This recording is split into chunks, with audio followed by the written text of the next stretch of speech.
Hi, my name is Lily, and for this interpersonal skills communication project, I will be talking about group communication. So in this presentation, I'll be going over why group communication is important to me, the steps towards improvement that I've chosen to take in my group communication skills, and how that has progressed so far. So first I'll talk about why group communication is what I chose for this skills project. I chose group communication because I am a co-leader of a life group at my church, which is a group of people that come together to talk about the sermon every week and to discuss different topics that are coming up in our lives that we need guidance or a listening ear to talk about and to kind of process with.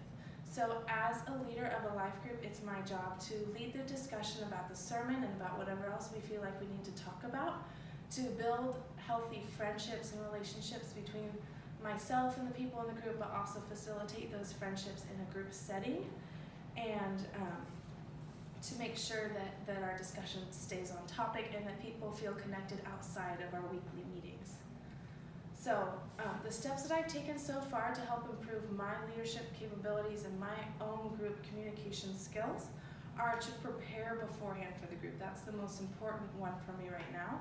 And that means that I'm spending an hour and a half beforehand going over the sermon or preparing my heart in whatever way I feel like I need to make sure that I'm person-focused in my expectations and person-focused, making sure that they're flexible and they're realistic. It's not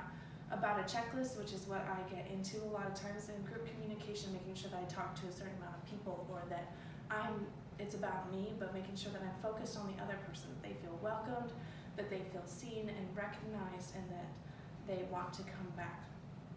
And the last part of these steps is to be accountable to some of my close friends that are in the group,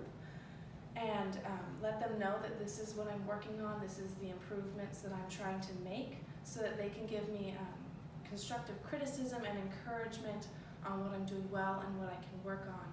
and that I have that accountability in that. So moving on, the progress that I've had so far is that we did a game night for our life group a few weeks ago. So this wasn't, focused on the sermon in that group discussion, but we were still focused on that group communication, making sure people feel welcomed, and being intentional about making sure everyone is involved in the games and that they're enjoying themselves. So I was actually the only leader there that week, so it was good practice for me. And during the night, I felt that because I prepared and I set reasonable and realistic expectations, that there was a more comfortable atmosphere, that I was able to be more intentional with people that I didn't know as well, and that those flexible expectations really improved my ability to communicate and be calm and collected and happy in a group. So,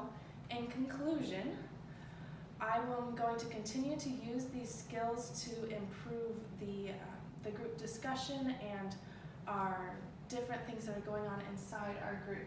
especially to create a space where I am part of a community and leading that group. So thank you so much for listening. I look forward to your replies and comments on our discussion.